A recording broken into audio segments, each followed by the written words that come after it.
देखिए आज हम लोग हिंदी के अंतर्गत पाठ संख्या 16 जो कहानी दी हुई है, कहानी का क्या नाम है बेटा? विजय पथ। विजय पथ कहानी है और इस कहानी में दो पात्र हैं। कौन कौन से?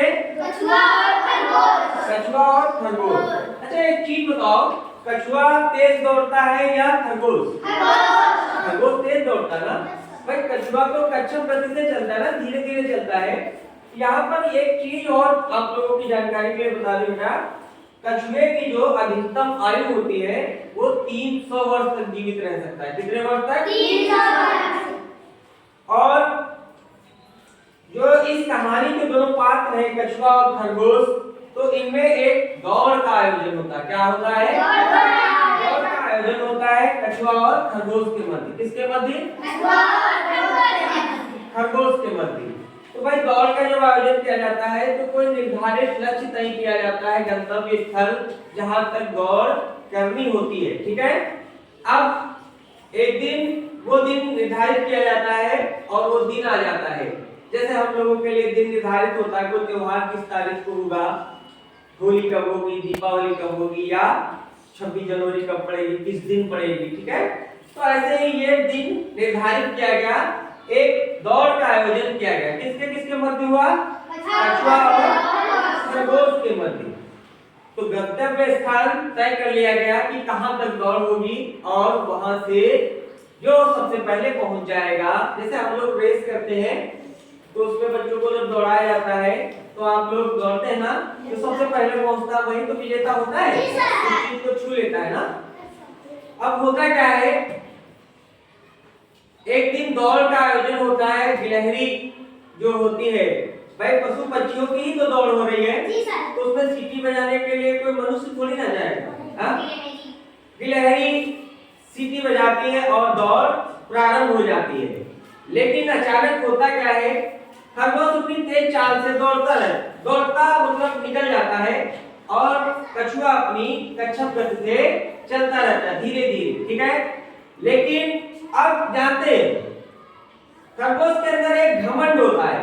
खरगोश क्या करता है कि वो एक आधी दूर से ज्यादा जब निकलता है या कुछ दूरी तय करता है तो उसके बाद वो एक पेड़ के नीचे आराम की मुद्रा में आ जाता है कि ऐसा है, उसको एक घमंड है, यानी ये कछुआ हमें क्या पिछाड़ पाएगा, हम तो इतना आगे निकल आए हैं।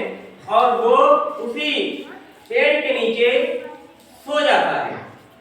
उसे जब नींद आ जाती है और नींद गहरी होती है, गहरी नींद में सोता है और कछुआ अपनी लगातार धीरे धीरे चलता रहता है और अंत में वो विजेता कौन बनता है? कछुआ जीत जाता है।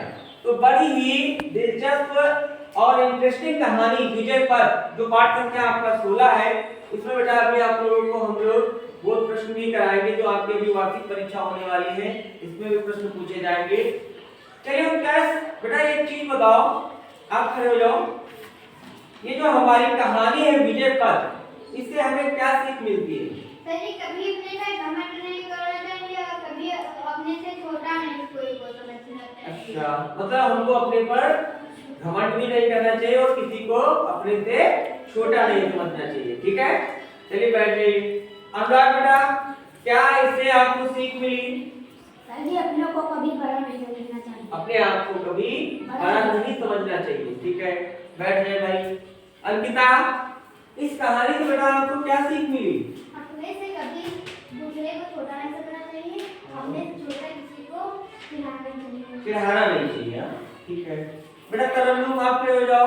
भाई इस कहानी से आपको क्या सीख मिली बेटा?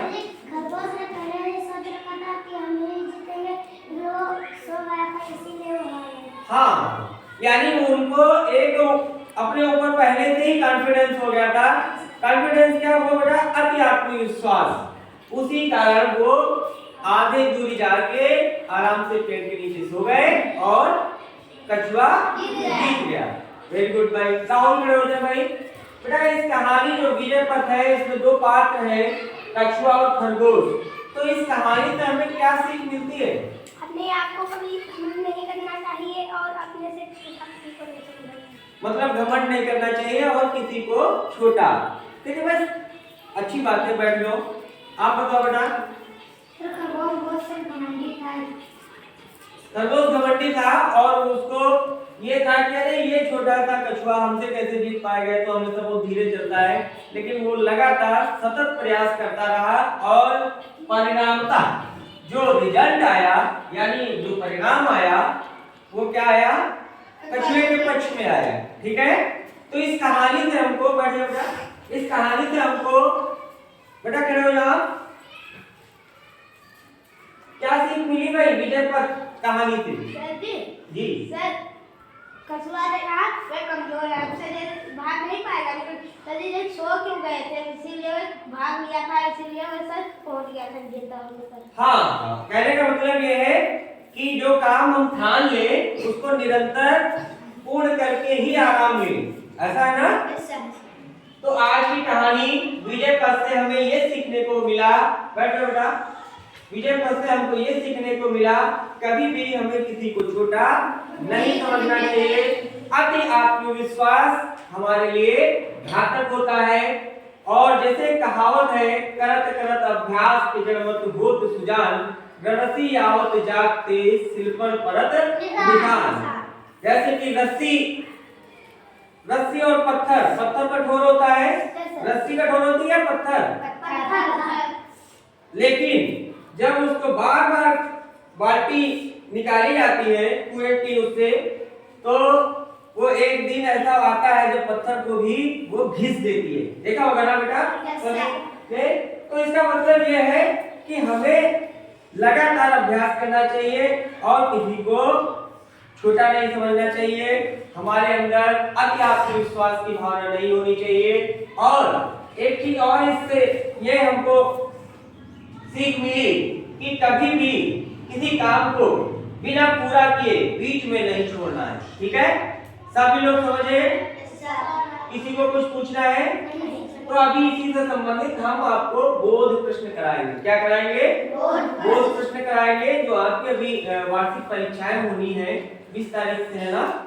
स्कीम आपको लिखा दिया ना? ठीक है, ओके।